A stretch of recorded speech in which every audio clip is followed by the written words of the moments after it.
جب شریف فیملی پاکستان کی حاکم بنی ہے اور معلوم تھا نماز روزے کے پابند ہیں، کچھ خاندانی اقدار بھی جو ہیں ان کے گھروں کے اندر جو ہماری مشرقی اقدار ہیں موجود ہیں، اور اتفاق سے حج کے موقع پر ملاقات ہو گئی۔ حج نہیں تھا، عمرے کے لیے میں گیا ہوا تھا اور ویل چیئر پر تھا اپنے گھٹنوں کی تکلیف سے۔ تو حرم میں ایک بوڑھے سے آدمی آئے میرے پاس، ڈاکٹر صاحب کیا بات ہے، آپ ویل چیئر پر ہیں؟ میں نے کہا جی مجھے گھٹنوں میں تکلیف ہے۔ کہنے لگے اچھا اللہ تعالیٰ آپ کو شفا دے، میں آپ سے لاہور میں ملاقات کروں گا۔ میں نے کہا آپ ہیں کون، میں تو آپ کو جانتا نہیں۔ تو کہا میں میاں محمد شریف ہوں۔ تب وہ کلک کر گیا میرے دماغ میں، جب بے نظیر کے زمانے میں انہیں گھسیٹ کر دفتر سے نکالا گیا تھا، وہ واحد موقع تھا کہ ان کا فوٹو آیا تھا اخبار۔ بہرحال پھر جب واپس آ رہے تو ایک ہی جہاز میں تھے، پھر میں گیا، میں اکانومی کلاس میں تھا، وہ فرسٹ میں تھے، پھر میں نے جا کے انہیں سلام کیا، ان کا میں ملوں گا، ملے نہیں۔ وہ الیکشن آ گیا، وہ کامیابی ہو گئی، وزارت عظمیٰ پاکستان کی وزارت علیٰ پنجاب کی۔ تو میں نے انہیں خط لکھا، میں نے ایک تقریر کی تھی 12 فروری کو جمعے میں کہ اب تمہیں کیا کرنا چاہیے۔ تحریک پاکستان ایک طرح سے زندہ ہو گئی، جو سپورٹ تمہیں ملی ہے وہ تو 46 میں بھی نہیں تھی جو اب ملی ہے، لہذا آپ کچھ کرو۔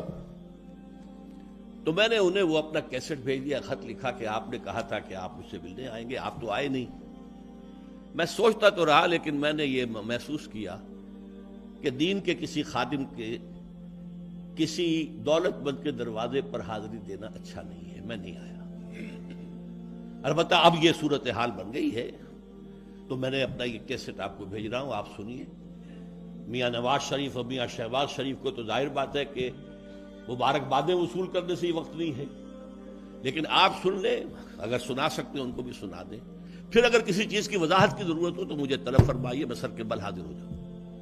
فون آ گیا کل صبح، ہمارے چاروں شرفا، آپ شاید 3 سے ہی واقف ہوں، میاں محمد شریف بھی، میاں محمد نواز شریف بھی، میاں شہباز شریف بھی، میاں عباس شریف بھی وہ عام طور پر معلوم نہیں ہے بھاگے۔ بہرحال امید ہو گئی تھی تو میں نے ان کے سامنے پروپوزل رکھی کہ دیکھیے اس پاکستان کے دستور میں پورا اسلام موجود ہے، قرارداد مقاصد میں موجود ہے، دفعہ 227 میں موجود ہے، قرارداد مقاصد میں ہم نے اللہ کی حاکمیت مانی ہے، یہ نظام خلافت ہے، حاکمیت اللہ کی، تو انسانوں کے لیے خلافت ہے، کلیکٹیو وائسریجنسی آف دی مسلمز۔ اور نمبر 2، آپ کی دفعہ 227 دستور کی کہہ رہی ہے no legislation can be done here repugnant to the Quran and the Sunnah. Islam تو ہے لیکن کچھ چور دروازے ہیں جن کی وجہ سے یہ غیر مؤثر ہے۔ 227 اٹیچ کر دی گئی کاؤنسل آف اسلامک آئیڈیالوجی کے ساتھ۔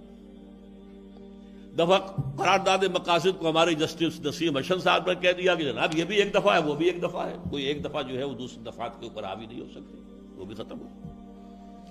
فیڈرل شریعت کورٹ بنائی تو اس کے اندر ججز جو ہیں ان کا معیار نیچے رکھا تاکہ جب چاہے انہیں نکالا بھی جا سکے۔ تقی عثمانی صاحب کو اٹھا کے ایسے پھینک دیا جب سود کا ججمنٹ لینا تھا اپنی مرضی کے مطابق۔ یہ آپ چور دروازے بند کروا دیں تو سلولی ایک بڑے ہی ریگولر پروسیس سے، ریشنل لیگل کانسٹیٹیوشنل پروسیس سے، یہ نہیں میں کہتا ایک دن میں، جو کہتے ہیں ہم ایک دن میں نافذ کر سکتے ہیں، ہم فلاں کر، نہیں، قطعاً نہیں۔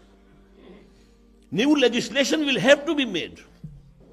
یہ ہماری فقہیں جو ہیں 400-500 سال پرانی، یہ ہمارے ساتھ اب نہیں دے سکتی پورے طور پر، لیکن وہ اسی طرح ہوگا کہ آپ کی نیشنل اسمبلی لیجسلیشن کرے، لیکن مجھے یہ حق ہونا چاہیے کہ میں سپریم کورٹ کا دروازہ کھٹکھٹاؤں کہ جناب آپ کے دستور میں لکھا ہے کہ لیجسلیشن کوئی نہیں ہو سکتی ریپگننٹ to the Quran and the سنہ، let me prove it has crossed the boundaries of Quran and سنہ۔ تو یہ بات اس کے ساتھ رفتہ رفتہ اگر عدالت مان لے واپس کر دے گی، لیکن دستور قانون بنائے گی وہی پھر اسمبلی، نیشنل اسمبلی۔ بہرحال امید ہوئی تھی لیکن کچھ نہیں ہوا۔ آج پھر میں سمجھتا ہوں جو بھی جس کا اثر ہے، جو بھی اثر ہے، وہ اس کے لیے سنجیدگی سے سوچے۔ فَفِرُّوا إِلَى اللَّهِ، دوڑو اللہ کی طرف۔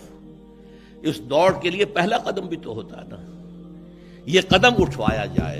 بہرحال یہ ہے کرنے کا کام۔ اگر یہ نہ ہوا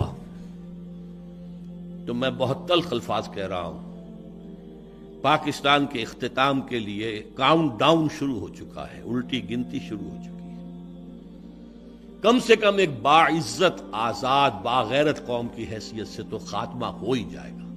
ایک ذرا سا بڑا نیپال وہ اس شمال کے اندر ہے، یہ شمال مغرب میں آ جائے گا، بس اللہ اللہ خیر صلی اللہ، ہم بھارت کے نیچے ہوں گے، تابع ہوں گے۔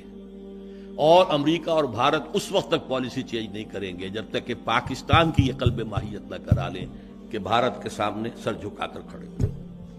پھر اسٹریٹجیز تو چینج ہوتی رہتی ہیں، نشان یہی ہے زمانے میں زندہ قوموں کا کہ صبح و شام بدلتی ہیں ان کی تقدیریں، وہ تو بدلیں گی، لیکن اس وقت یہ بات ہے لازماً کہ پاکستان کو it has to be cut to size, either to erase it from the map of the world, یا یہ ہے کہ محض ایک طفیلی سا کو مثبت کرنا چاہیے۔ اور حل صرف ایک ہے، مشاہد حسین صاحب اس پر سوچئے، مجھے موقع دیں میں آپ کے پاس حاضر ہو کر بات کروں گا، جنرل صاحب میں آپ کے پاس حاضر ہو کر بات کروں گا۔ میں سر کے بل گیا تھا نواز شریف کے ہاں بھی، میری آنکھوں میں آنسو آ گئے تھے، میں نے کہا تھا میاں صاحب آپ کو کیا پتا یہ پاکستان کیا چیز ہے، ہم سے پوچھئے، 170 میل پیدل چل کر پاکستان پہنچے ہم، حصار سے اور سلیمان کی ہیڈ ورکس 170 مائل ان 20 days، 95,000 کا قافلہ تھا، اور آج ادھر حملہ ہو گیا، آج ادھر حملہ ہو گیا، 10 میل لمبا تو گڈوں کی قطار ہوتی تھی۔ ہم سے پوچھئے، آپ کو تو یہاں بیٹھے ہوئے چھپر پاٹ کر اللہ نے ملک دے دیا۔ میرے آنکھوں میں آنسو آ گئے تھے۔ اس پر کہا تھا جنرل جو ان کے ساتھ عبد المجید نام ہے غالباً، کہا تھا کہ میاں صاحب انہوں نے تو اپنا کام کر دیا، ہم نے شکوہ بتا دیا تھا اس میں یہ کبھی کیجئے، اس میں یہ اضافہ کیجئے، انہوں نے تو اپنا کام کر دیا ہے، اب آپ کا کام ہے۔ تو میرے سامنے تو کہا کہ اچھا راجہ صاحب، راجہ ظفر الحق صاحب سے کہ تیاری کیجئے پھر ترمیمی بل کی، ترمیمی بل لے کر آئے تو 15ویں جو وہ تھی جو ترمیم، لا حول ولا قوت الا باللہ، وہ تو کوئی وہ خلیفہ ہارون الرشید بننے کی فکر میں تھے اس وقت۔ بہرحال میں تلخ نوائی پر معذرت خواہ ہوں، کہنا وہی چاہیے جو دل میں ہو۔ عربی کی کہاوت بھی ہے کہ ظرف سے وہی ٹپکتا ہے جو اس کے اندر ہوتا ہے، کسی کی بھی دل آزاری مقصود نہیں ہے۔ اللہ کرے کہ میں غلط ہوں اور مثبت تجزیہ کرنے والے حضرات صحیح ہوں، مجھے اس سے بہتر اور کیا خوشی ہوگی۔ اقول قولی ھذا واستغفر اللہ لی ولکم ولسائر المسلمین والمسلمات۔